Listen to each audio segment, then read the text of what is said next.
के को जिम्मेवारी लिने? 23 गते जुन घटनाहरू भयो देशले जुन धेरैले भन्ने गर्छन् आन्दोलनको कि तोडफोडको कि प्रहरीको दमनको त्यो परिस्थिति निर्माण गर्ने पनि म होइन, गोली चलाउने पनि म होइन। यहाँको भनाइअनुसार प्रहरीले गोली चलायो, उसको कामै होला नि त। कुनै खास सिडिओले आदेश दियो र प्रहरीले गोली चलायो। त्यति बेर आदेश धरारा यहाँले बनाउनु भयो, यहाँले त्यो जिम्मा उद्घाटन गर्नुभएको छ, धराराको जिम्मा त लिनुहुन्छ नि यहाँले कि मैले बनाएको हो धरारा? त्यसमा इन्जिनियरिङ त्रुटि रहेछ भने त्यो मेरो कि इन्जिनियरको?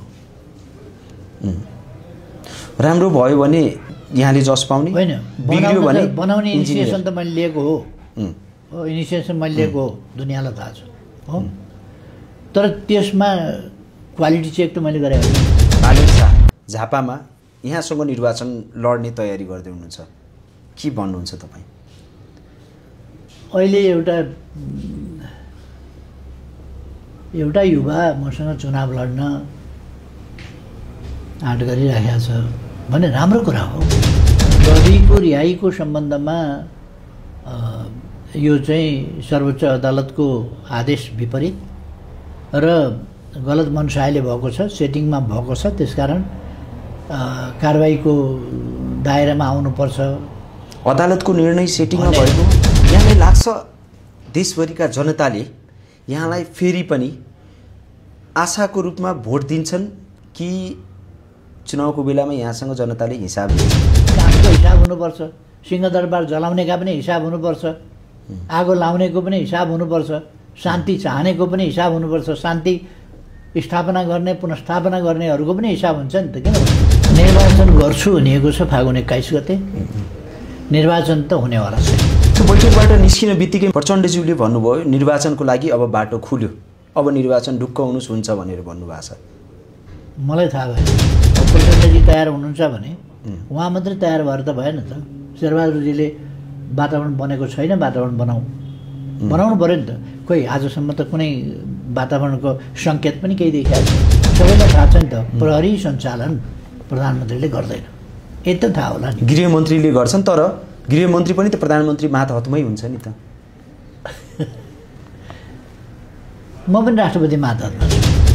सरकारले यसको संवेदनशीलता बुझिएन भने यो आक्रोश विस्फोट हुन सक्छ, गोली चल्न सक्छ भनेर हामीले बिहानै 9 बजे नै भनिसकेका थियौँ, अनुमान गरेका थियौँ। यदि गोली चल्ने परिस्थिति निर्माण भयो भने त गोली त फेरि पनि चल्छ त। गोली नै नचलाउने भन्ने कुरा हो। फेरि यहाँले पनि नयाँ शक्ति भन्नु, कसलाई भन्नु नयाँ शक्ति? होइन, तपाईँको inverted comma quote in quote भनिदिएको मैले नयाँ शक्ति। हाम्रो संविधानले के भन्छ भने आफ्नो सनातन धर्म पालना गर्न कुनै बाधा पुग्ने छैन र सनातन धर्मलाई महत्त्वका साथ संरक्षण गरिनेछ। सनातनको संरक्षण, पालना, विकास। बङ्गलादेशमा कन्सर्नहरू सनातनीहरूमाथि, हिन्दूहरूमाथि जुन प्रकारको आक्रमण भइरहेको छ, यसलाई यहाँले के भन्नुहुन्छ? लोकतन्त्र पुनर्स्थापना गर्नका लागि प्रतिनिधि सभाको पुनर्स्थापना आवश्यक छ। चटक्का भरमा यसो राजनीति गरिन्छ भनेर अहिले मन्त्री भएका छन् नि मान्छे, क्या गजब छ मन्त्री हुन, कति सजिलो।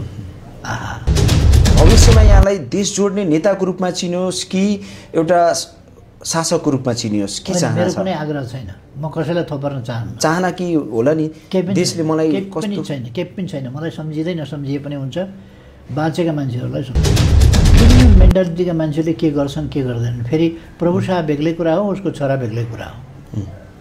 त्यस कारण छोराले के गर्यो त उमेर पुगेरै आगो लाउनु गएको होला, अनि 70 काटेका मान्छे मेरा विरुद्ध लड्न आइलाग्ने, अनि हस्तान्तरण र पुस्तान्तरणका कुरा गर्ने। 73 वर्षको मान्छे बुढो, 72 को जवान भन्ने कुरो पनि हो। यी 100 राजाहरू भन्दा यदि पूर्व राजा ज्ञानेन्द्र चोर थिए भने बरु त्यही एउटै राजा ठिक भन्ने किसिमको पनि एउटा राप्रपाले फिजाएको होला। आम जनताकै कुरा हो, राप्रपा पनि त जनता त हुन् नि।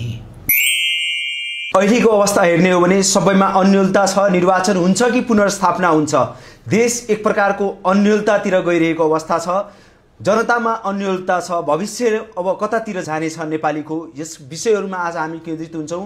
र अहिले नेपालको अवस्था हेर्ने हो भने नयाँ शक्ति र पुरानो शक्तिको एक प्रकारको रसाकसी भइरहेको छ।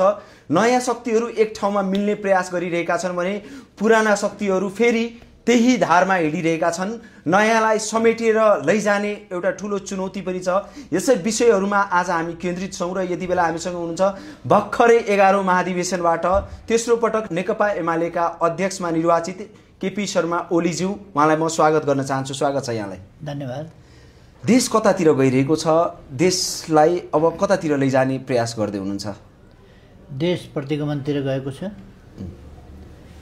र गत भाद्र 23-24 को सोकल्ड जेन्जी विद्रोह त्यसलाई अपहरण गरेर त्यो आगजनी, तोडफोड, लुटपाट, हिंसा भएर त्रासको वातावरण, त्यसपछि लगातार धम्कीको, लगातार आगजनीको 2-3 दिन त्यसरी गतिविधि सञ्चालन गरेपछि देशको अवस्था भयावह पनि बन्यो।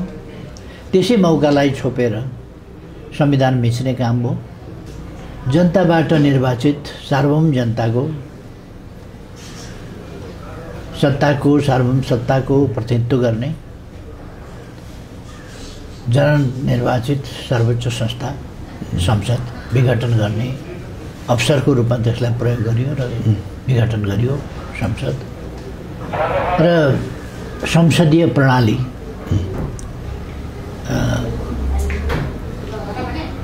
अब इन प्र्याक्टिस व्यवहारमा त्यो रहेको छैन, संसदै भङ्ग गरिएको छ र निर्वाचन गर्छु भनिएको छ फागुन 21 गते। निर्वाचन त हुनेवाला छैन, किन कुनै तयारी निर्वाचनको छैन, निर्वाचनको वातावरणै छैन। यो सबैले देखे जानेको कुरा हो। त्यसो भएर यो प्रतिगमनतिर गएको छ देश, अलोकतान्त्रिक दिशातिर गएको छ, अराजकतातिर गएको छ। यसलाई लोकतन्त्रतिर फर्काउनु, संविधानवादतिर फर्काउनु, संवैधानिकतातिर फर्काउनु, संवैधानिक अभ्यासतिर फर्काउनु जरुरी छ र लोकतन्त्र पुनर्स्थापना गर्नका लागि प्रतिनिधि सभाको पुनर्स्थापना आवश्यक छ। नत्र यो लम्बिँदै जान्छ, यो प्रक्रिया, यो सिलसिला, यो परिस्थिति लम्बिँदै जान्छ र विभिन्न नाममा, विभिन्न बहानामा लम्बिँदै जान्छ। एकातिर यहाँ भन्नुहुन्छ निर्वाचन हुँदैन, पुनर्स्थापना हुनुपर्छ, अर्कोतिर निर्वाचन आयोगमा नेकपा एमाले दर्ता पनि हुन्छ, प्रक्रियामा पनि जान्छ निर्वाचनको। यसमा थप अन्यलता भइरहेको छ जनतामा। नेकपा एमालेको रणनीति के छ? स्पष्ट रूपमा यहाँको योजना के छ? अब देशलाई बिल्कुल स्पष्ट छ। हाम्रो योजना भनेको मूल उद्देश्य अनुसारको योजना हुन्छ। मूल उद्देश्य भनेको लोकतन्त्र फर्काउने हो। लोकतन्त्र फर्काउनका लागि अहिले अनधिकृत सिफारिसमा असंवैधानिक ढङ्गले जुन विघटन भएको छ प्रतिनिधि सभा, त्यो पुनर्स्थापना हुनुपर्छ। संविधानभित्रबाट सरकार बन्ने र चल्ने काम गर्नुपर्दछ र संसद जनप्रतिनिधि संस्था मौजुद हुनुपर्दछ र निर्वाचितहरूले मात्रै सरकार चलाउने अधिकार प्राप्त गर्दछ। त्यसो भएर अहिलेको अवस्थामा एउटा अख्तियारी प्राप्त देश चलाउने, सरकार चलाउने अख्तियारी प्राप्त सरकार नै चाहिएको छ। त्यो संसद विघटन गरेर जननिर्वाचित सरकारलाई अपदस्थ गर्न लोकतन्त्रमा मिल्दैन। आगजनी भएको थियो आफ्नो ठाउँमा, जेनजीका मागमा कहाँ थियो सरकार फेर्ने, सरकारको राजीनामा वा सरकार अपदस्थ गर्ने कहाँ थियो, अर्को अवैध सरकार बनाउने कहाँ थियो, संसद विघटन गर्ने कहाँ थियो जेनजीको मागमा? त्यो त माग थिएन। तर अवस्था आयो नि त। अवस्था कहाँ? 23 गतेको जुन बालबालिकाहरूको हत्या भयो त्यसपछिको त 24 गतेको परिणाम। युवाहरूको, नवयुवाहरूको हत्या किन भयो भन्ने कुरा पनि बुझ्नु पर्यो नि। किन भयो? अनि तपाईँहरूले देख्नुभएको छैन अन्तर्राष्ट्रिय सम्मेलन केन्द्र अगाडि कस्तो परिस्थिति बन्यो? कसले त्यो परिस्थिति सिर्जना गर्यो? त्यो टाइममा त त्यो समयमा के हो भने नि कुनै हिसाबले पनि कोही पनि मान्छे मर्दैन भन्ने कुरा होइन, मर्ने परिस्थिति निर्माण गर्नु हुँदैन। यदि गोली चल्ने परिस्थिति निर्माण भयो भने त गोली त फेरि पनि चल्छ त। गोली नै नचलाउने भन्ने कुरा हुँदैन, गोली त चल्छ। कस्तो परिस्थितिमा गोली चल्छ मान्छे मार्नुपर्छ भन्ने होइन तर मान्छे मर्छ त त्यो अवस्थाले मान्छे मर्छ नि जब संसद भवन आगो लाउन गइयो तोडफोड गरियो भित्र पसियो किन पसेको त्यो जनतामा आक्रोश थियो नि युवाहरूमा आक्रोश थियो कसले भने सुरक्षाको जुन ब्यारिकेडको लगाइएको थियो एभरेस्ट होटल अगाडि त्यहाँ जति सुरक्षाकर्मी चाहिएको थियो त्यति सुरक्षाकर्मी थिएन त्यो तपाईँ भन्नुहोस् जनतामा आक्रोश थियो भन्ने कुरा भन्दा पनि त्यहाँ कस्ता मान्छे आएर कसले तोड्यो जेनजीले तोडे हुन्थ्यो ब्यारिकेड पर्याप्त थिएन त्यसमा असावधानी भयो होला सरकारको तर ब्यारिकेड त सरकारले त्यति बेला यहाँ प्रधानमन्त्री हुनुहुन्थ्यो त्यो अनुमानै गर्न सकिएन नि कि जेनजीको यस्तो प्रदर्शन हुन्छ भनेर यहाँहरूले अनुमान गरिएको थियो कि माइतीघर मण्डलबाट उनीहरूले भनेकै थिए शान्तिपूर्ण हुन्छ हामी यस्तो गर्छौँ ब्यारिकेड तोड्दैनौँ निषेधित क्षेत्र तोड्दैनौँ हामी यहाँसम्म जाने हो निषेधित क्षेत्र भन्दा यता मात्रै हाम्रो कार्यक्रम हुन्छ बिल्कुल शान्तिपूर्ण हुन्छ कार्यक्रम माग यी हुन् भनेर उनीहरूले माग पनि पेश गरेका छन् कार्यक्रम पनि बताएका छन् शान्तिपूर्ण हुने कुरामा पनि आश्वस्त पारेका छन् तर अरू नै तत्त्व पछि घुस्यो ती माग गर्ने जो थिए ती माग गर्नेले त त्यस्ता केही माग गरेका थिएन नि त अनि संसद भवन जलाउने कुराको उनीहरूको माग थियो र तर नजरै नछोड्ने भनेर त्यहाँ फलाम काट्ने औजार लिएर पहिले नै लिएर आएको देख्नुभयो तपाईँले यो म घरैबाट ल्याएको छु तपाईँहरूले देखाउनु भएको थियो टेलिभिजनमा कुन कुन सञ्चार माध्यमले देखाएको थियो हामीले त पहिले 23 गते बिहानै हामीले भनिसकेका थियौँ मैती घरबाट यदि सरकारले यसको संवेदनशीलता बुझिएन भने यो आक्रोश विस्फोट हुन सक्छ गोली चल्न सक्छ भनेर हामीले बिहानै 9 बजे नै भनिसकेका थियौँ अनुमान गरेका थियौँ हामी चाहिँ एउटा सञ्चारकर्मीको रूपमा त्यति अनुमान गर्यौँ यहाँ चाहिँ तत्कालीन प्रधानमन्त्री हुनुहुन्थ्यो यहाँसम्म अलिक हामी विश्वास गर्छौँ अब यो विश्वास नगर्ने भन्दा पनि विश्वास गर्छौँ विश्वास गरेर मान्छेले भनेका कुराहरू राखेका मागमा विश्वास गर्नु पर्यो त्यही भएर त माइतीघर मण्डला क्षेत्र सिडिओले दिएको रहेछन् मैले सोधेँ यो बिग्रिन सक्छ है परिस्थिति बिग्रिन नपाओस् ब्यारिकेड खडा गरेर पनि ओरे रोक्नु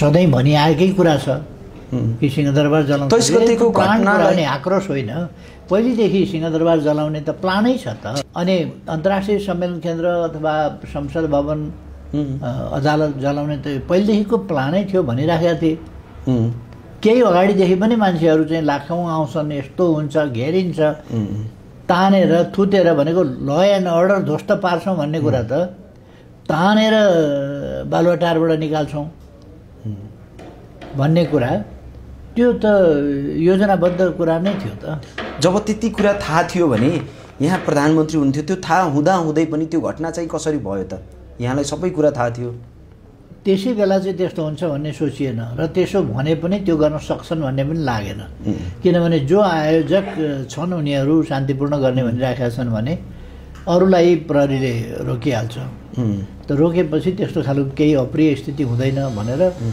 त्यो त्यसरी चाहिँ अप्रिय स्थिति हुन नपाओस् भन्ने कुरामा सजगता अपनाउन भनिएको थियो त्यसअनुसार गर्न भनिएको थियो राष्ट्रियताको सवालमा स्वाधीनताको सवालमा देशको हितको सवालमा यहाँको चट्टानी अडान थियो कुनै समय केपी ओली भन्न बित्तिकै राष्ट्रियताको कुरा स्वाधीनताको कुरा देशको हितको कुरामा कुनै शङ्कै थिएन राजनीतिक दलहरूमा एक प्रकारको विश्वास थियो त्यो विश्वास कहीँ कतै गुम्दै गयो जनतामा एक प्रकारको जुन लोकप्रियता थियो त्यो घट्दै गयो र त्यसपछिको अवस्था हो यो जस्तो लाग्छ कि लाग्दैन होइन यो सबै अल्गोरिदमको खेल मात्रै हो कि एउटा भाष्य नयाँ बनाउन खोजियो यो 8-10 वर्षदेखिको प्रयास हो हामीलाई खुइल्याउने अपमान गर्ने बेइज्जत गर्ने अनि अपशब्द बोल्ने आलोचना होइन विरोध निन्दा र त्यो पनि घटिया शब्दहरूमा त्यसको अर्थ के हो भने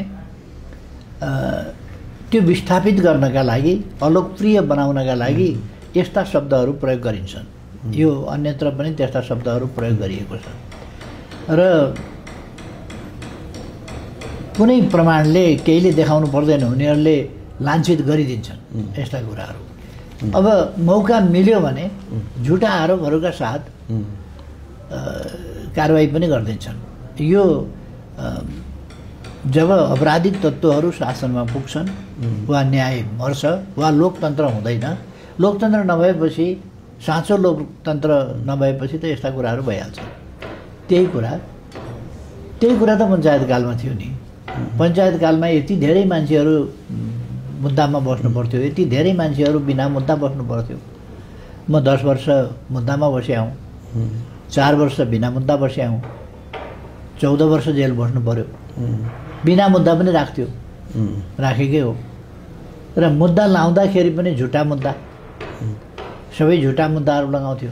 8-10 जना मान्छे मैले मारे, 8-10 डकैती गरेँ।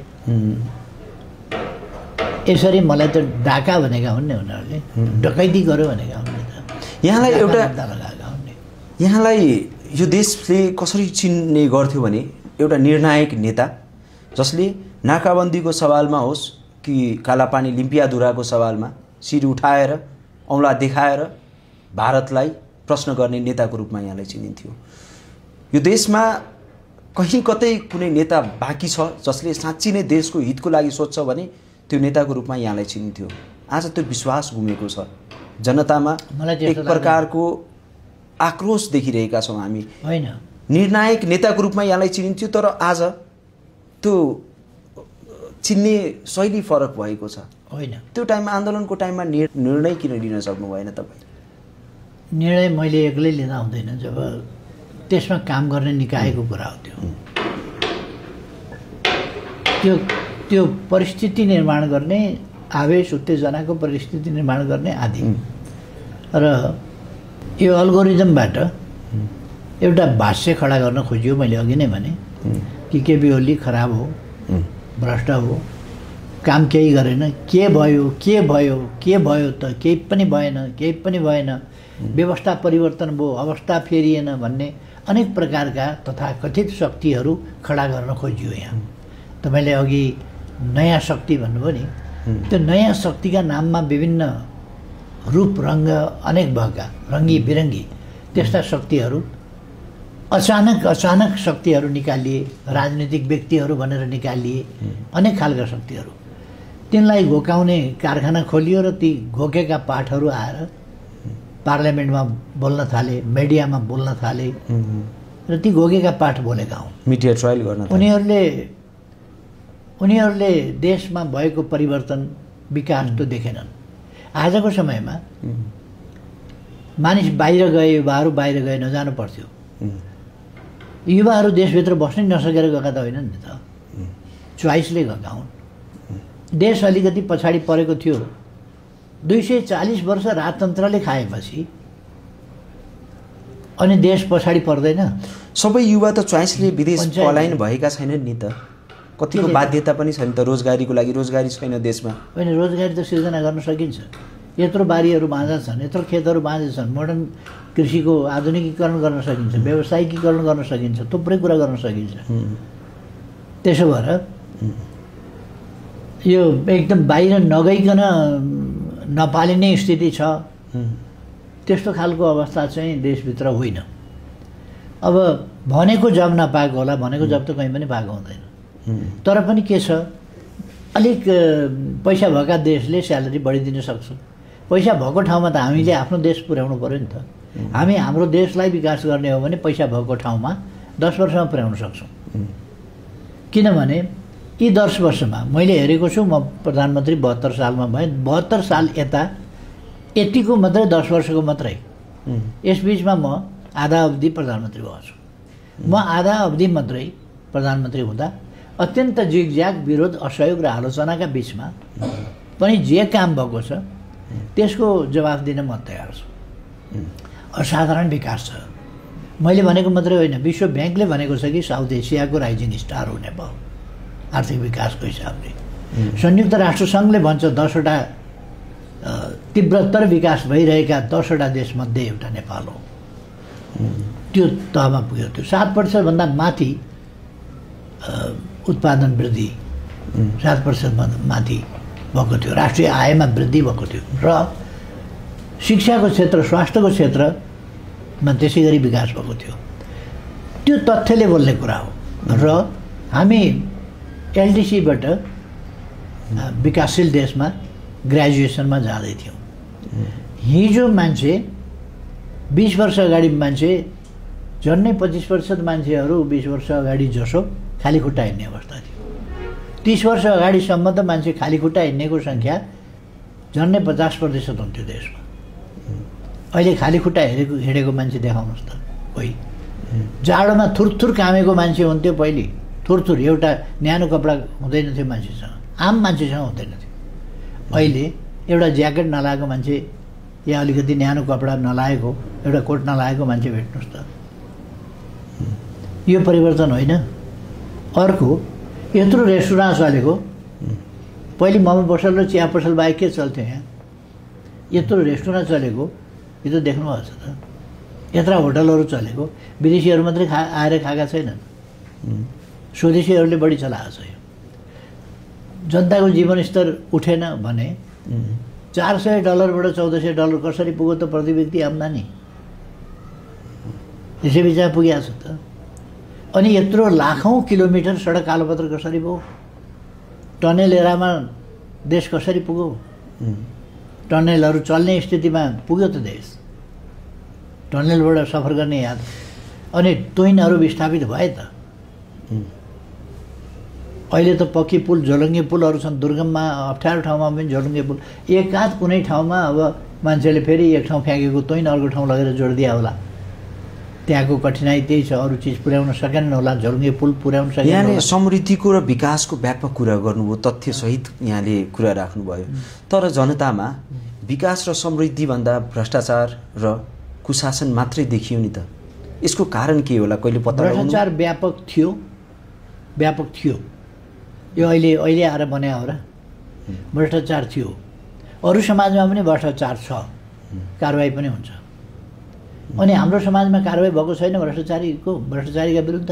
अर्को, भ्रष्टाचार मैले भनिरहेको छु, भ्रष्टाचार नगर्नुहोस् भनी, कर्मचारीलाई नगर्नुहोस् भनेको छ र नगराउनुहोस् अरूले।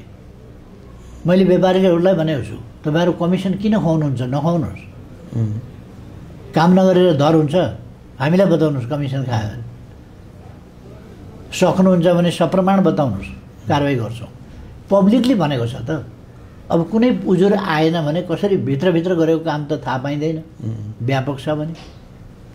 अब तपाईँ गएर कुनै कार्यालयमा गएर 2000 दिँदाखेरि छिटो काम हुन्छ, 1000 रुपियाँ 500 दिँदाखेरि छिटो काम हुन्छ भनेर तपाईँ खुसुक लाइनमा पनि बस्नु नपर्ने, खुसुक दिएर काम गराउनुहुन्छ भने मैले कसरी थाहा पाउने त्यो कुरा? होला त्यस्तो कुरा छ। त्यसलाई त सबैका प्रयासले हटाउनुपर्छ। सबैको त्यसमा चेतना चाहियो, सबैको विरोध चाहियो। यो बिचमा मैले दुईटा संयोग देखेँ। जुन दिन यहाँ 11औं महाधिवेशनबाट अध्यक्ष पदमा निर्वाचित हुनुभयो, त्यही दिन अदालतले नखु कारागारमा रहेका रासोपा सभापति रवि लामिछानेलाई धरोटीमा रिहा गर्ने निर्णय पनि गर्यो। एकातिर रासोपामा खुसियाली थिए, अर्कोतिर नेकपा एमालेको भिरकुटी मण्डपमा खुसियाली देखियो। यो कस्तो संयोग? यसलाई चाहिँ यहाँले कसरी लिनुहुन्छ?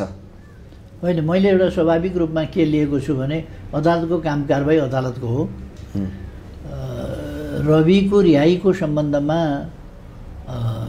यो चाहिँ सर्वोच्च अदालतको आदेश विपरीत र गलत मनसायले भएको छ, सेटिङमा भएको छ। त्यसकारण कारबाहीको दायरामा आउनुपर्छ।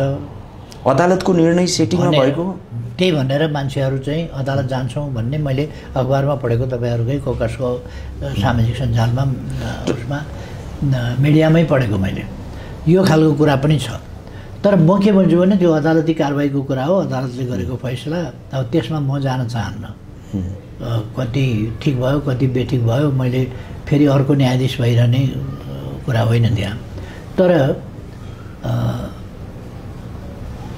यो कारबाही सिद्धिएको त होइन, धरोटीमा छोडेको। अब किन धरोटीमा छोड्नु पर्यो त भन्दा त्यो अदालतले जान्ने कुरा हो। त्यसमा गृहमन्त्रीको एउटा भनाइ चाहिँ अलिकति ध्यानाकर्षण योग्य छ, त्यसले ध्यान आकर्षित गर्छ। त्यो भनेको के हो भने रिहाईपछि रवि लामिछानेले भेट्दा रवि लामिछानेसँग प्रधानमन्त्रीको कार्यालयमा उहाँहरूले एउटा सरकार र रवि लामी छानेको टिमलाई प्रधानमन्त्री समेत बसेर मन्त्रीहरू बसेर बराबरीको हैसियतमा वार्ता गरेको देखिन्छ त्यहाँ। कुनै आकस्मिक यसो अथवा भेट गरौँ भनेर होइन कि सरकारकै आयोजनामा सरकारले गरेको वार्ता जस्तो देखिन्छ। दुईतिरका टिम बसेर मन्त्रीहरू बसेर गरिएको वार्ता छ प्रधानमन्त्री सहितको। यो यस्तो वार्ता के हो त्यो संवाद? अर्को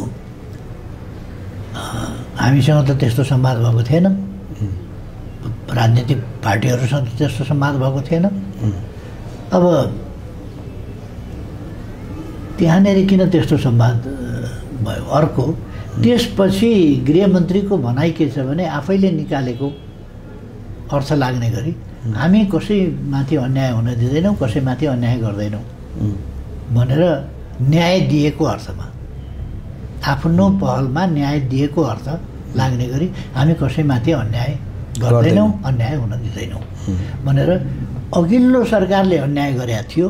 मानिलिउँ यो सरकारको काम हो, यसपल्ट न्याय दियौँ, यो पनि सरकारकै काम हो। अघिल्लो सरकारले प्रतिशोध साधेको थियो जसरी उहाँले चाहिँ अभिव्यक्ति दिनुभएको छ, अन्याय गर्दैनौँ, अन्याय हुन दिँदैनौँ भनेर र न्याय दिने कुरा गर्नुभएको छ र यसलाई न्याय दिने अर्थमा उहाँले व्याख्या गर्नुभएको छ।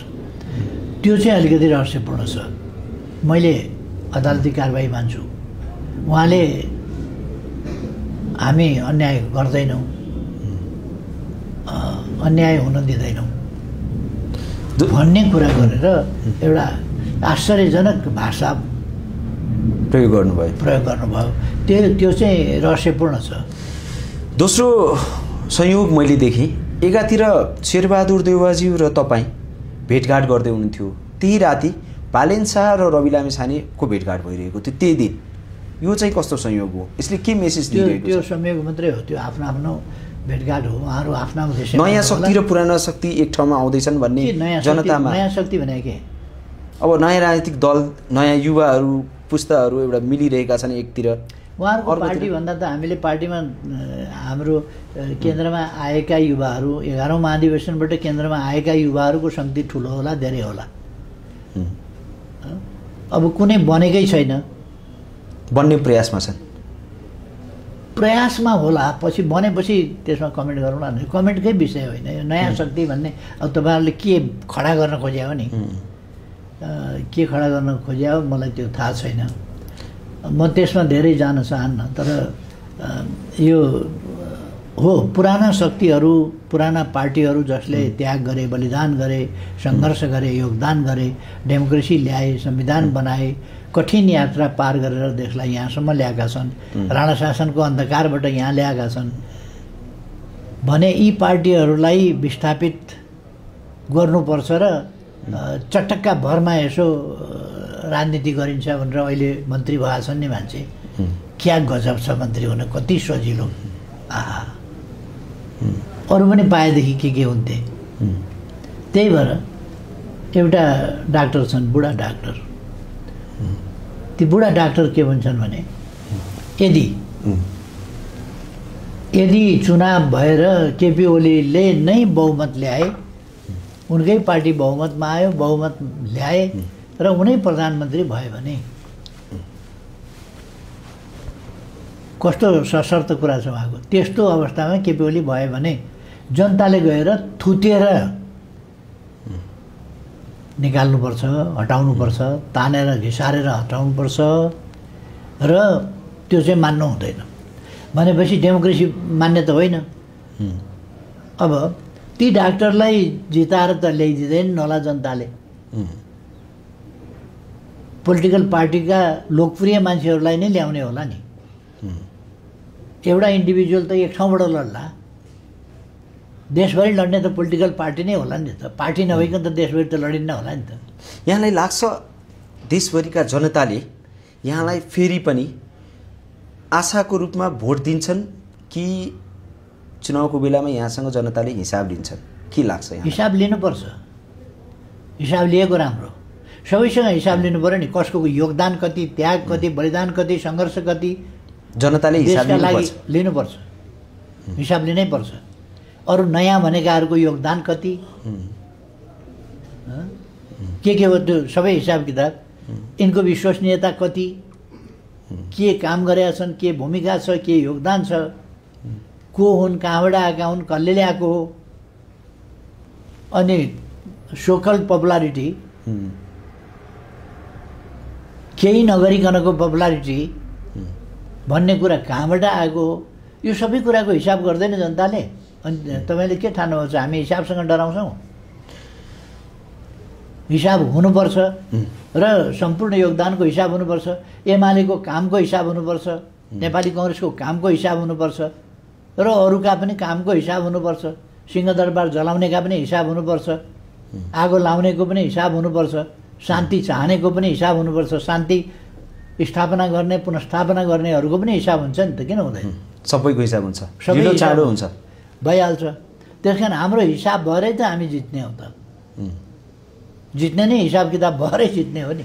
विभिन्न मिडियाहरूमा आइरहेको छ यदि समयमा निर्वाचन भयो भने काठमाडौँका मेयर बालेन शाह झापामा यहाँसँग निर्वाचन लड्ने तयारी गर्दै हुनुहुन्छ, के भन्नुहुन्छ तपाईँ? अहिले एउटा युवा मसँग चुनाव लड्न आँट गरिराखेको छ भने राम्रो कुरा हो, राम्रो कुरा हो नि। त्यहाँ उनले धेरै विकासका काम गरे होला, त्यही भएर जान्छु होला नि। त्यहाँका जनताले थाहा पाएका छैनन् त्यो कुरा। त्यहाँका नदी नियन्त्रण कसले गर्यो, त्यहाँ बाटा कसले बनायो, त्यहाँ पुल कसले बनायो, त्यहाँ स्कुल कसले बनायो, त्यहाँ कलेज कसले बनायो, कसको अगुवाईमा कसको प्रयासमा ती कामहरू भएका छन्।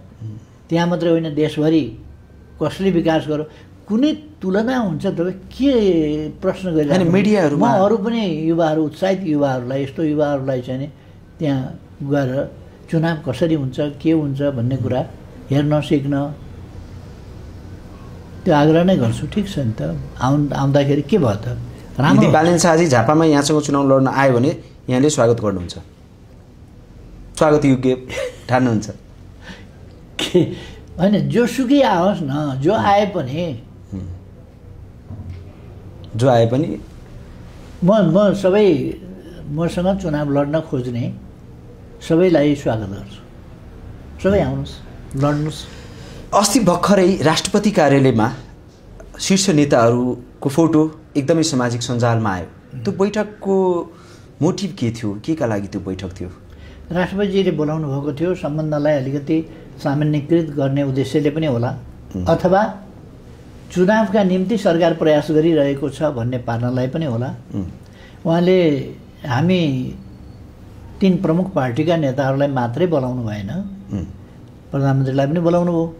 त्यसो भएपछि प्रधानमन्त्री र राजनीतिक पार्टीहरूका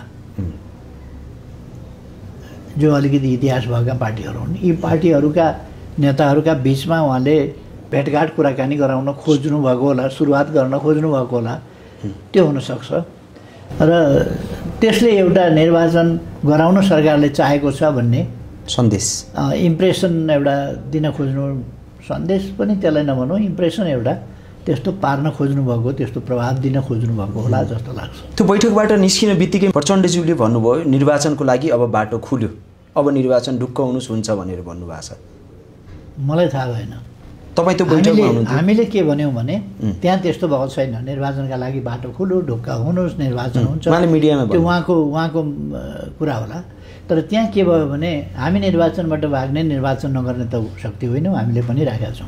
तर निर्वाचनको तयारी छैन, खोइ सरकारको तयारी, बरु त्यस विपरीतका क्रियाकलाप सरकारले गरिराखेको छ, वातावरण बनाउने भन्दा बिथोल्ने काम गरिरहेको छ। त्यसो भएर निर्वाचनको तयारी नभएको अवस्थामा निर्वाचनको सम्भावना देखिँदैन। सरकारले तयारी गरोस्, के तयारी हुनुपर्थ्यो? सरकारले त तयारी गरिरहेकै छ। कहाँ केमा तयारी? सुरक्षा निकायहरूसँग बैठक बसिरहेको छ, राजनीतिक दलहरूसँग संवाद गरिरहेको छ, प्रहरीलाई हेरेस गरिराखेको छ। प्रहरीको आइजिपी हटेका भोलिपल्ट होइन, उसै दिन 1 घन्टाभित्रै एरिया हो काठमाडौँ, घर जान पाउँदैनस्, काठमाडौँमा डेरा गरी बस्नु, भनेर हदबन्दी लगाउँछ, घर जान दिँदैन, परिवारका मान्छेहरू यहीँ बोलाएर भेटे मात्रै हो, आमाबाउ भेट्न जान दिँदैन, आफन्त भेट्न जान दिँदैन। अनि 30 वर्ष जागिर खाएर त्यसपछि रिटायर भएको 1 घन्टामा एक खालको नजरबन्दा भन्नुहोस् न, घरभन्दा बाहिर अलिकति बाहिरसम्म भनौँ काठमाडौँ उपत्यका। त्यो नजरबन्द तपाईँले पनि यहाँलाई पनि लगाएको छ? मैले सरकारद्वारा सुनेको छु मैले त्यस्तो कुरा, तर मलाई त्यो कुनै जानकारी छैन। यसो गरे नि, यो वातावरण बनाएको ओरेको छैन है, तपाईँहरूलाई भ्रम नहोस्। त्यत्रो हतियार लुटिएका छन्, फिर्ता आएको छैन, साधारण कुरा हो। द्वन्द्वकालमा त माओवादीसँग हतियारै थियो त जङ्गलमा हुँदा, त्यो टाइममा पनि त निर्वाचन भएको थियो नि माओवादी भूमिगत हुँदा। त्यो के थियो भने माओवादी भूमिगत हुँदाखेरि त्यत्रो शक्ति बनिसकेको थिएन 56मा। 56 पछि चुनाव कहाँ भएर, स्थानीय निकायको पनि भएन, संसदीय चुनाव पनि भएन, हुन सकेन त। हतियार बाहिर छन् र क्रिमिनल इलिमेन्ट त्यो हतियार चलाउनेहरू अथवा हिंसा मचाउनेहरू बाहिर छन् भनेपछि त भएन त। ज्ञानेन्द्र शाहले गराउन खोजेको चुनाव पनि भएन त, बलजफ्ती गराएको पनि भएन त। त्यसो भएर हुँदो रहन्छ त, कहाँ भयो त्यो? हुनु पर्थ्यो नि त। 56मा भएपछि गएर चाहिँ 70मा हुने हो र चुनाव। अनुभवी नेता पनि हुनुहुन्छ, यहाँ ढुक्क हुनुहुन्छ कि निर्वाचन हुँदैन कुनै पनि हालतमा? जनतालाई स्पष्ट रूपमा बताइदिनुहोस् आज। कुनै पनि हालतमा म भन्दिनँ कि अब चुनाव चाहिँ हुँदैन, किनभने चुनावको तयारी छैन। किनभने तपाईँले चुनाव चाहनुभएको छैन, पुनर्स्थापना चाहनुभएको छ? मैले चाहने नचाहने भन्ने कुरा, म त संवैधानिक ट्र्याकमा जानुपर्छ। हामीले त पुनर्स्थापनाको माग गरेका छौँ, चुनाव हाम्रो माग थिएन। संसद छँदाछँदै चुनावको माग किन? हाम्रो माग होइन चुनाव। तर चुनावै गर्ने हो भने पनि संविधानभित्रबाट गर्नु पऱ्यो, संविधान सम्मत ढङ्गले गर्नु पऱ्यो। अनि चुनावमा भाग लिने त पोलिटिकल पार्टी होला नि। अब प्रचण्डजी तयार हुनुहुन्छ भने उहाँ मात्रै तयार भएर त भएन त। शेरबहादुरजीले वातावरण बनेको छैन, वातावरण बनाउनु पऱ्यो नि त। खोइ आजसम्म त कुनै वातावरणको सङ्केत पनि केही देखिएको छैन। त्यसो भएर कुनै वातावरण बनाउने, परिवर्तन गर्ने त्यस्तो खालको केही सङ्केत देखिएको छैन।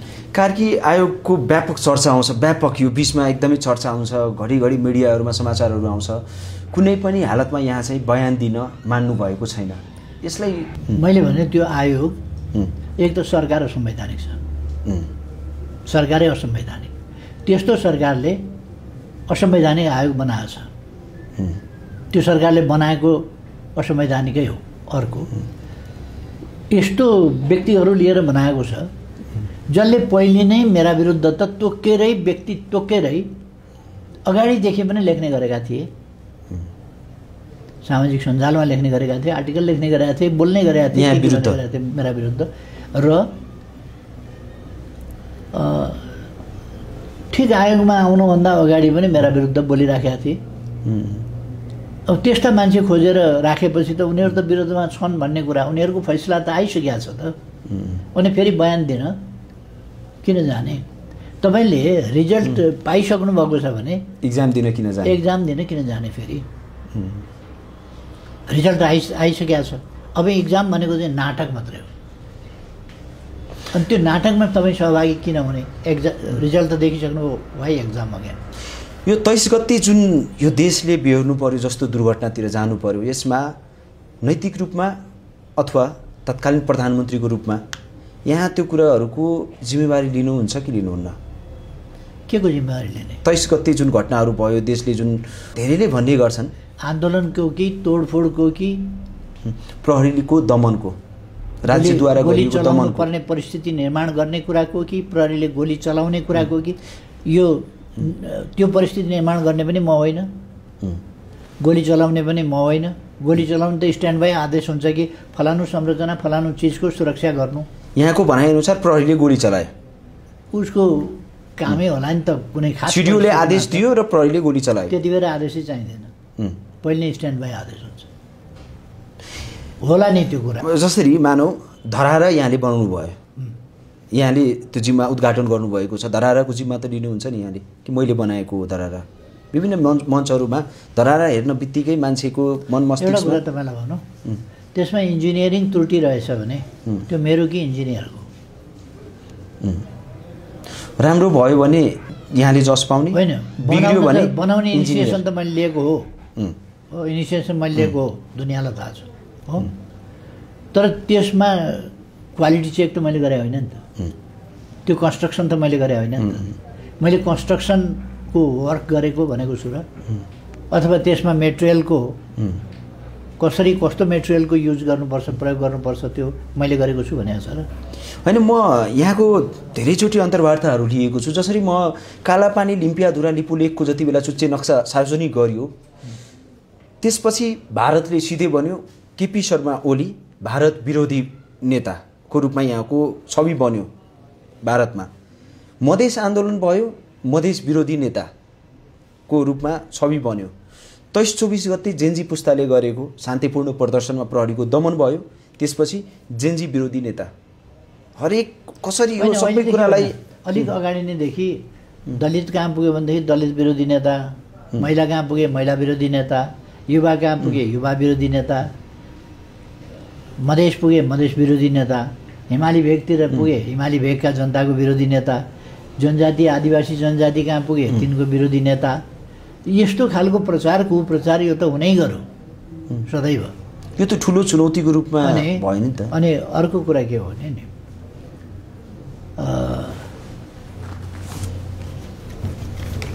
यो कसले कुन जिम्मा कसैको रहरले लिनुपर्छ कि ऊ रिलेटेड भएर लिनुपर्छ। त्यहाँ कुनै मन्त्रालयमा केही कुरा भयो भने त्यसको जिम्मा प्रधानमन्त्रीले लिनुपर्छ कि त्यहाँ सरोकारवाला सम्बन्धित मन्त्री हुन्छ। मन्त्रीको जिम्मा छ भने मन्त्रीको जिम्मेवारी भित्रको भयो भने मन्त्रीले लिएला, मन्त्रीको जिम्मेवारी भन्दा बाहिर पनि मन्त्रालयका कुरा हुन्छन्। अनि ती कुराहरूमा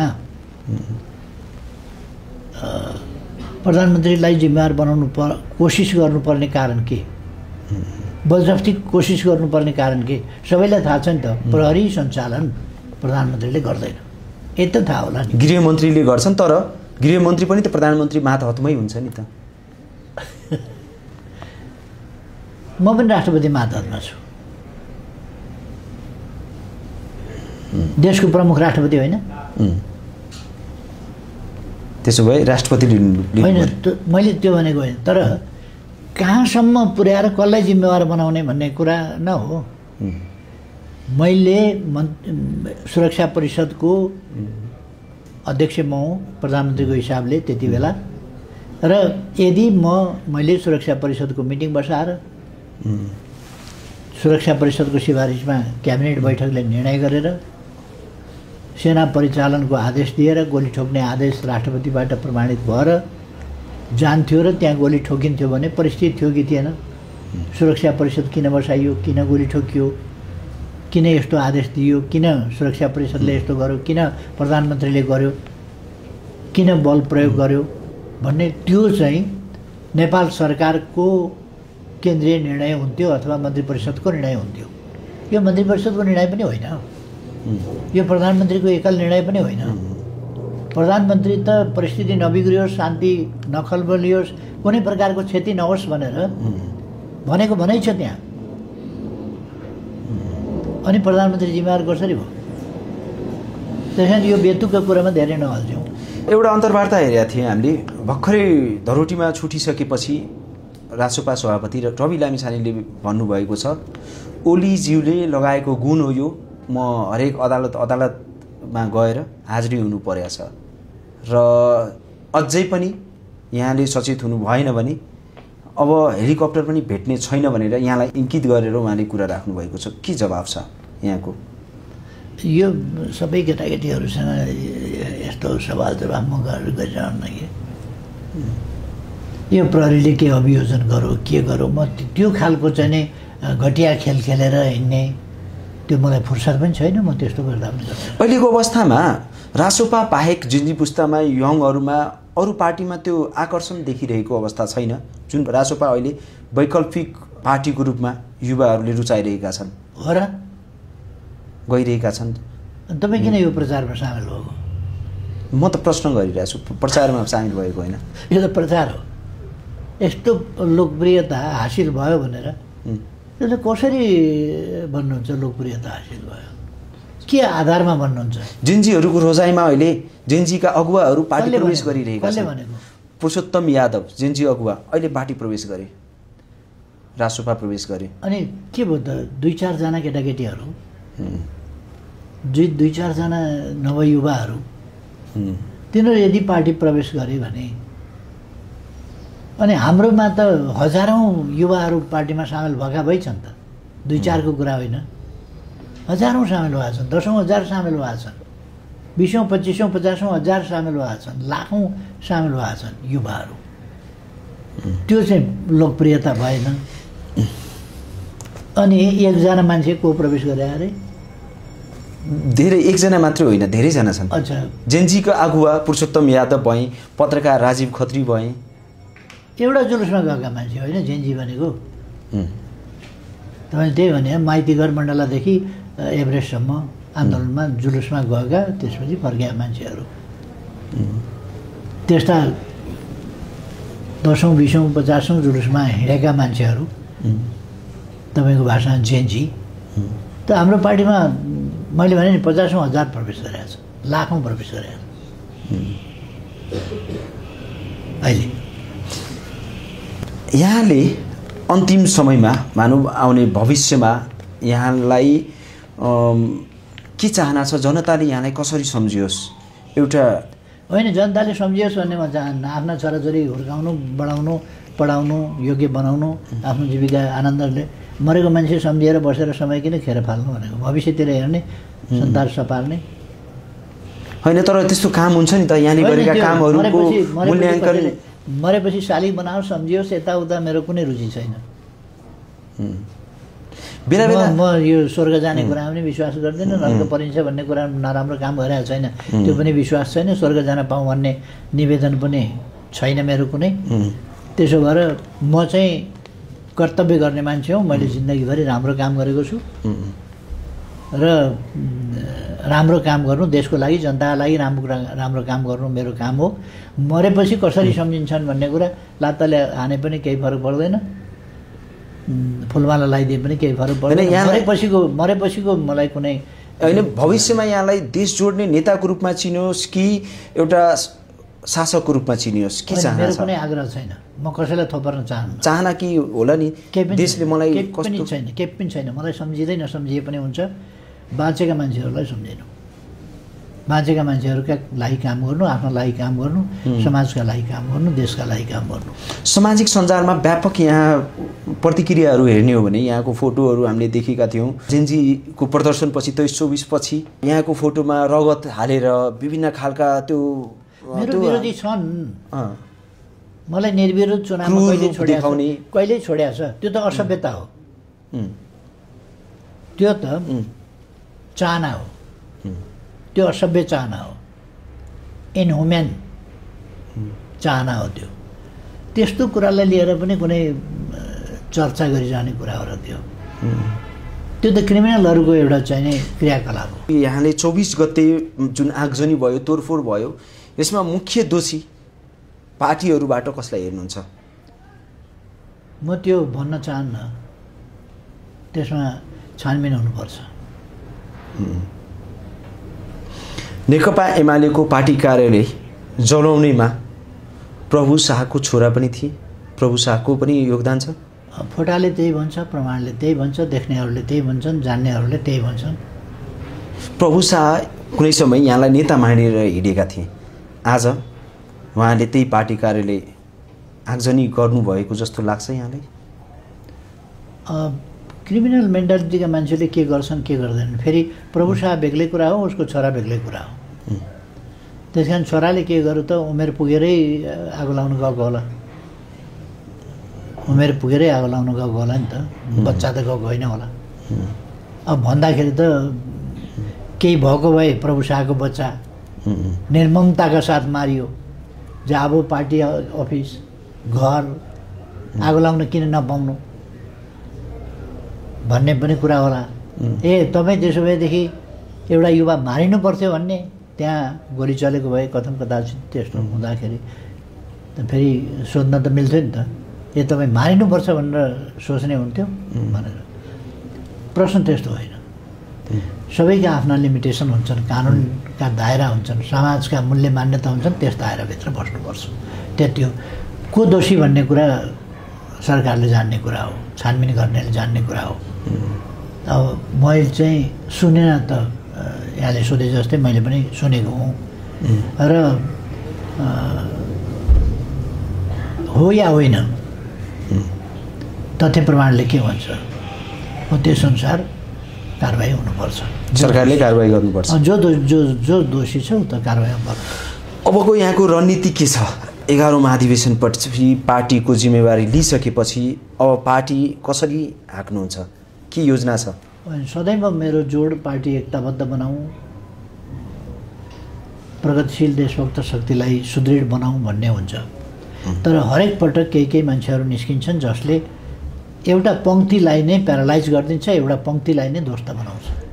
यो उहिले सिपी मैनालीका पालादेखि, त्यस बेलादेखि केही मान्छेहरू बिगार्ने, उहिले कोअर्डिनेसन कालमा केही मान्छे बिगार्ने निस्किए, त्यसपछि सिपी मैनालीजीले केही मान्छे बिगार्नुभयो, पार्टीबाट निकाल्नुभयो, केही बिगार्नुभयो, त्यसपछि अरू निस्किए केही बिगार्ने, पार्टी एकजुट गरेर फेरि फुटाउने, फेरि विभिन्न प्रकारका नभएका द्वन्द्वहरू सिर्जना गराउने, पार्टीभित्र मतभेदहरू सिर्जना गर्ने, सेन्टिमेन्टल कुराहरू गर्ने, असन्तुष्टिहरूलाई समेट्ने, त्यसलाई दुरुपयोग गर्ने, त्यस प्रकारका प्रयास र अन्ततोगत पार्टीलाई हानि गर्ने यस्ता प्रवृत्तिहरू देखिया छन्।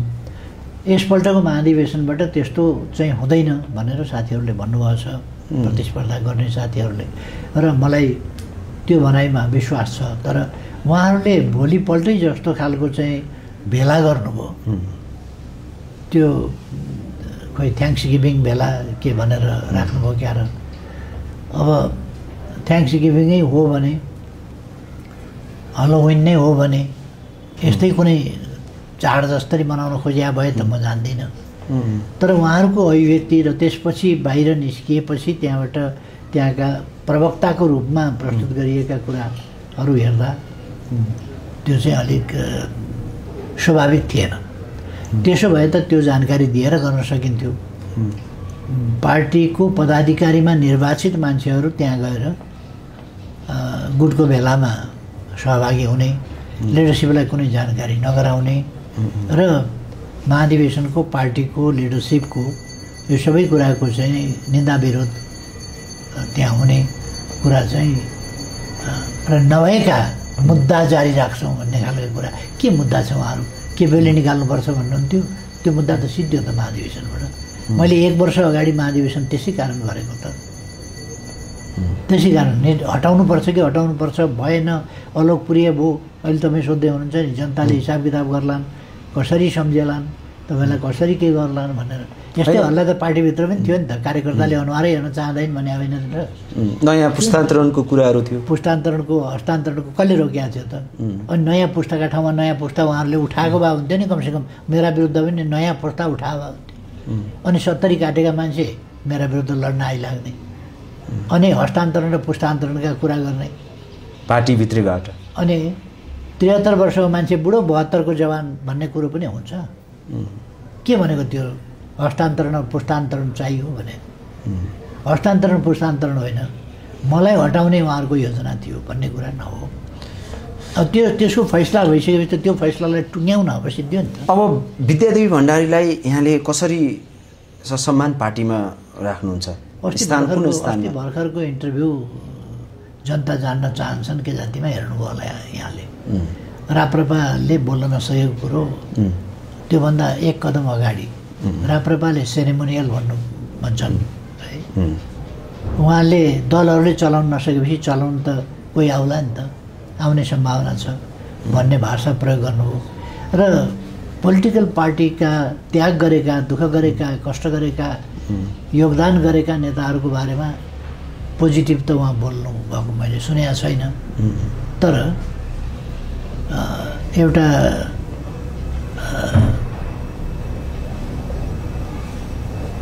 अपदस्थ राजाको बारेमा, पूर्व भइसकेको राजाको बारेमा यस्तरी प्रशंसाको खानदानिया कुरा गरेर सामन्तवाद भनेकै त्यही हो खानदानिया कुरा आफ्ना कुरा गर्नु पर्यो नि आफ्ना कामको कुरा गर्नु पर्यो नि मेरा बाजेका मेरा यति पुस्ताका अगाडि 12 पुस्ता अगाडि यस्तो गरेका थिए 12 पुस्ता यो पुराणहरू इत्यादिमा सुन्दाखेरि पनि तपाईले यस्तो दान गर्नुभयो भने यस्तो पुण्य कार्य गर्नुभयो भने तपाईको स्वर्गलो गएको पछाडिको 7 पुस्ता अगाडिको 7 पुस्ता पुस्तौं पुस्ता चाहिँ नि स्वर्ग जान्छ भन्दा 7 पुस्ता भन्दा पर स्वर्ग जाने कुरो गर्दैन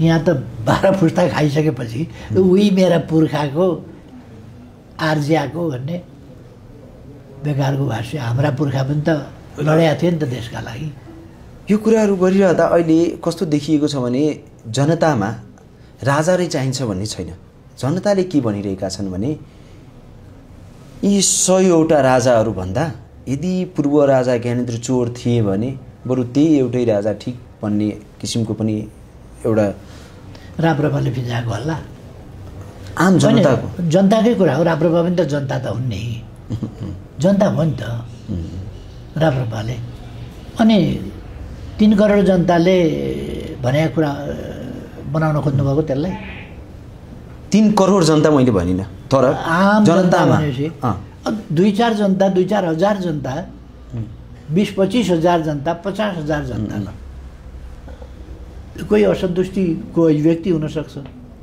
कोही केही हुनसक्छ कोही अब सङ्गठित ढङ्गले त्यो प्रचारको असर हुनसक्छ अल्गोरिदमको असर हुनसक्छ यो कुराहरू गरिरहँदा जुन उत्साह थियो नि नेपाली जनतामा कुनै नेता आउँदाखेरिको एक प्रकारको गाउँघरमा उत्साह हुन्थ्यो खुसीयाली हुन्थ्यो तर आज हामी के देखिरहेका छौँ भने ठुल्ठुला नेताहरूको कार्यक्रममा कुर्सीहरू खाली देख्छौँ कहाँ यही देशमा नेपालमै हामी जाँदाको हेर्नुहोस् न हामी जाँदाको हेर्नु पर्यो नि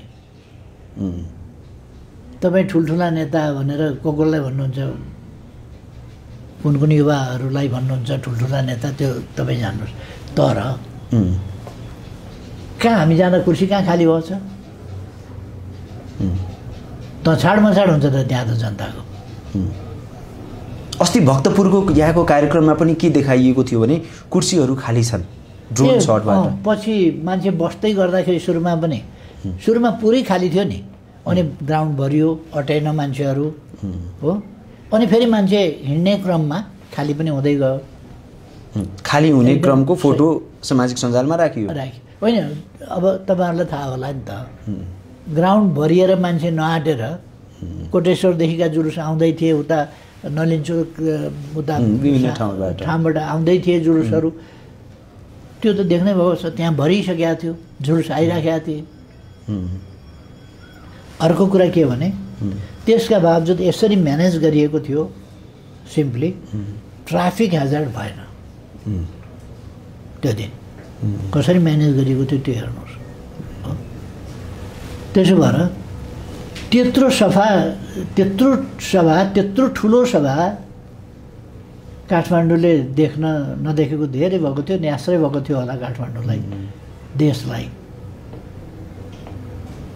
अब त्यसमा खाली कुर्सी देखिए भने त मान्छे आउनभन्दा अगाडि त कुर्सी राखेको हुन्छ खाली नै देखिन्छ त त्यति बेरै खिचेर यही हो एमालेको सभा भनेर चित्त बुझाउने नयाँ शक्तिको भए भरिभराउ हुन्थ्यो भन्ने खालका भाष्य खडा गर्न खोजेको फेरि यहाँले पनि नयाँ शक्ति भन्नु कसलाई भन्नु नयाँ शक्ति होइन तपाईँको inverted comma quote in quote भनिदिएको मैले नयाँ शक्ति भनेर तपाईँहरू भन्नुहुन्छ नयाँ शक्ति भनेर त्यही नयाँ शक्ति भए भरिन्थ्यो एमालेको त कुर्सी यदि निर्वाचन भयो भने यहाँले सहकारी गर्नु पर्यो भने नेपाली कङ्ग्रेससँग गर्नुहुन्छ कि अहिले सहकारीको कुरा नगरौँ न अहिले हामी आफ्नो तयारी गर्छौँ आफूले बहुमत ल्याउँछौँ यो देशका लागि पर्यो भनेदेखि पुष्पकमल दाहाल प्रचण्डजीको भूमिका कस्तो देख्नुहुन्छ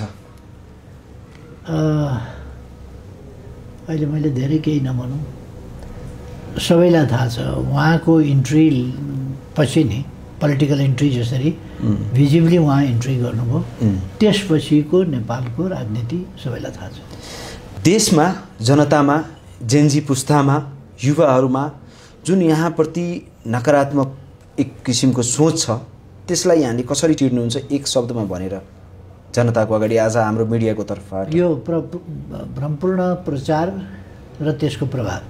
अब तपाईँले आफैले प्रचार गर्न त खोजिया होइन होला, त्यसो हो भने तपाईँमा भ्रमपूर्ण प्रचारको प्रभाव छ, जबरजस्त प्रभाव। मसँग नयाँ पिँढीको नयाँ पुस्ताको कुनै विकर्षण छैन, आकर्षणै छ। किनभने मैले देशका लागि देखिने गरी यो तर्क गर्न परेको छैन, त्यो देखिने गरी विकास कहाँ भएको छ भन्दाखेरि तपाईँ जहाँ हुनुहुन्छ त्यहीँबाट वरिपरि फर्केर हेर्दाखेरि विकास देखिन्छ। देशको जुनसुकै ठाउँमा पुग्नुहोस् भन्ने गरेको छु मैले। अब तपाईँ हिमालका टुप्पामा कथम कदाचित पुग्नुभयो, खोइ यहाँ त विकास छैन भन्यो भने हिमालमा खन्न मिल्दैन, त्यो अलिकति संरक्षण पनि गर्नुपर्छ। विकास हुने ठाउँमा विकास भएको छ, विकास हुने ठाउँमा विकास भएको छ, हिमाल भत्काउने कुरा होइन।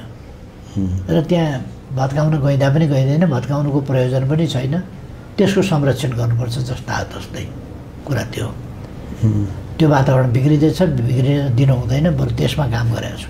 विकास हुने ठाउँमा विकास भएको छ र युवाहरूलाई त्यो थाहा नभएको होइन, केही कुप्रचार केही अल्गोरिदमको प्रभाव परेको पनि छ युवाहरूको एउटा पङ्क्तिमा, त्यो एउटा पङ्क्ति हो।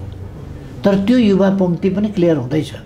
अर्को त मैले कस्तो ठान्नु भएको छ भने नि, जेनजी, यो जेनजी शब्द भनेको एउटा समय अवधिलाई जनाउने शब्द हो।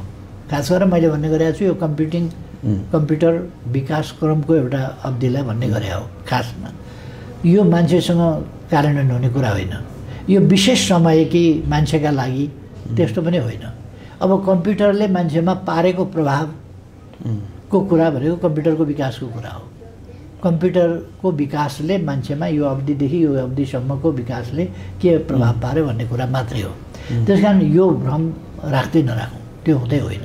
म जेनजी भनेको नयाँ पिँढीलाई माया गर्छु, बालबालिकालाई माया गर्छु, सधैँको मेरो त्यो स्वभाव हो। अहिले पनि माया गर्छु र उनीहरूले पनि मलाई माया गर्छन्। मलाई जति नयाँ युवा पिँढीले माया गर्छ, बालबालिकाले माया गर्छन्, त्यस्तो माया आफ्ना बाबुआमालाई त गर्छन् होला, त्यस बाहेक अरूलाई गरेको मैले देखाएको छैन कतै पनि। त्यो माया गर्छ। त्यसो भएर यो एउटा अल्गोरिदम बनाएको छ क्या मान्छेहरूको दिमागमा नि। इन्टरभ्यू लिँदा पनि हामी के देख्छौँ भने भिडियोहरू काटछाट गरेर हाम्रै भिडियोहरू त्यसलाई पोजिटिभ बनाइदिने नेगेटिभ बनाइदिने। एकचोटि मलाई याद छ, मैले यहाँलाई हिन्दूको विषयमा अथवा सनातनीको विषयमा मैले प्रश्न गरेको थिएँ, तर त्यो भिडियोलाई यसरी काटेर निर्माण गरियो कि जसमा के देखाइयो भने नेकपा एमालेका अध्यक्ष केपी ओलीज्यू हिन्दू विरोधी हुन्, सनातनी विरोधी हुन्। के भन्न चाहनुहुन्छ यस विषयमा? हाम्रो विश्वास, हाम्रो आस्था सनातनमाथि हो। हाम्रो धर्म भनेको एउटा चाहिँ सामाजिक प्रबन्ध प्रचलन हो, विश्वास हो, आस्था हो। हामी सनातनदेखि एउटा धर्म यसो बन्यो, बनाइयो र मानियो, त्यस्तो होइन। हाम्रो धर्म, हाम्रो संस्कृति, हाम्रो सभ्यता, हाम्रा आस्था, हाम्रा विश्वास बनाइएका होइनन्, बनेका हुन् नेचुरल्ली, समाज विकासको क्रममा बनेका हुन्। यसलाई भनिन्छ सनातन। हिन्दू भनेको एउटा समय क्रममा कहीँ कतैले कसैले कुनै प्रसङ्गवश भन्यो होला हिन्दू। तर मेरो आफ्नो विश्वास हो, कसैले बनाएको, बनाउन बल गरेर बनाएको, कसैको नामबाट बनेको, कुन अवधिबाट बनेको जस्तो कुरा होइन।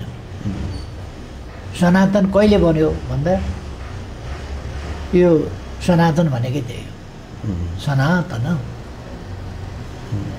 यो पुरातन भन्दा पनि पुरातन छ, स्वनिर्मित छ, स्वयम्भू छ, स्वयं निर्मित छ, स्वयं विकसित छ। समाज विकासको क्रम यति पुरानो, यति गौरवपूर्ण, जसका शास्त्र छन्, विधि छन्, प्रक्रिया छन्, चाडबाड छन्, सबै अनेक चिज छ, योसँग जोडिएका कुराहरू छन्। अब त्यो छोडेर यहाँ आफूलाई सनातनी हुनुमा गर्व महसुस गर्नुहुन्छ? होइन, सनातन भनेको त यसै त के भने एउटा धर्म भन्ने विशेषभित्र म आफूलाई बाँध्दिनँ।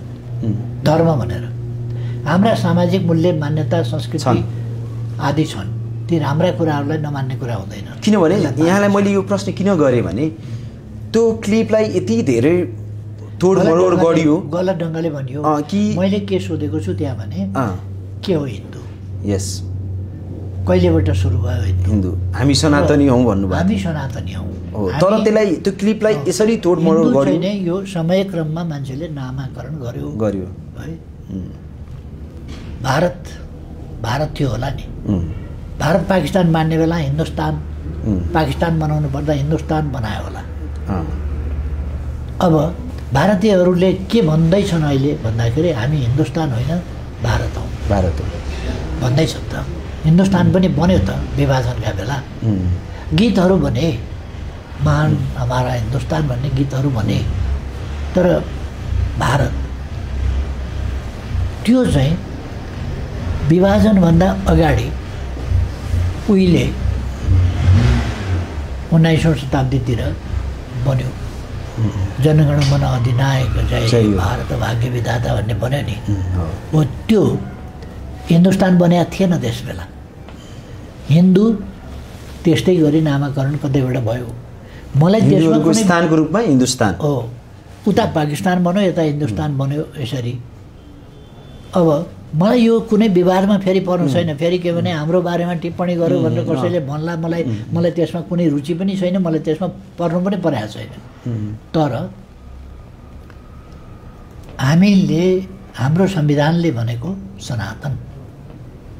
हाम्रो संविधानले के भन्छ भने आफ्नो सनातन धर्म पालना गर्न कुनै बाधा पुग्ने छैन र सनातन धर्मलाई महत्त्वका साथ संरक्षण गरिनेछ। सनातनको संरक्षण, पालना, विकास। यो कुराहरू गरिरहँदा अहिले विभिन्न सीमाहरूबाट हजारौँको सङ्ख्यामा बाङ्लादेशीहरू नेपाल भित्रिरहेका छन्। सुरक्षा निकायलाई चुनौती छ।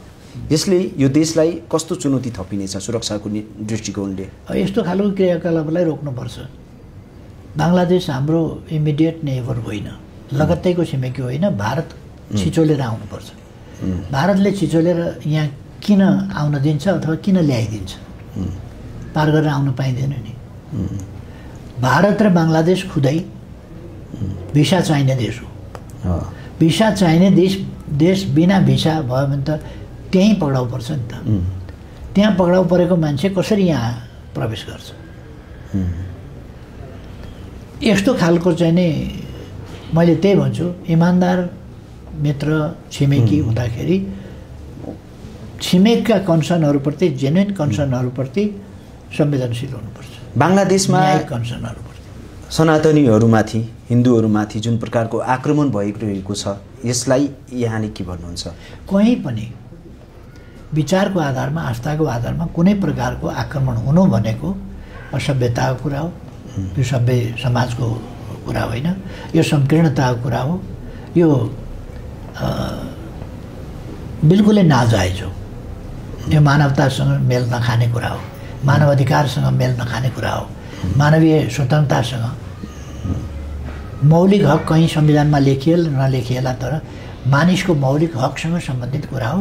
त्यो हकलाई हनन गर्नु, उल्लङ्घन गर्नु, र त्यो उल्लङ्घन मात्रै होइन, त्यस बापत मान्छेको बाँच्न पाउने हक हरण गर्नु र हत्या गरिनु जस्तो कुरा एकदमै गलत हो।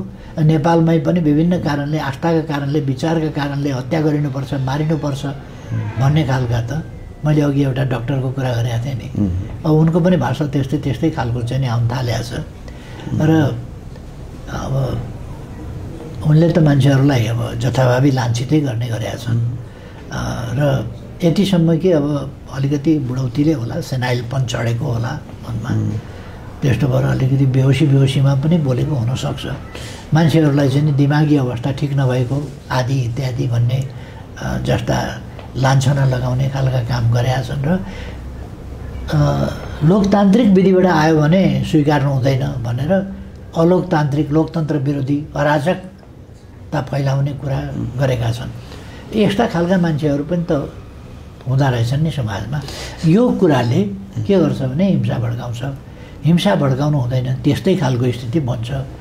यो यहाँ नेपालमा पनि मान्छे जलाइन्छ। अब घर मात्रै जलाइए, कार्यालय मात्रै जलाइए, सम्पत्ति मात्रै जलाइयो।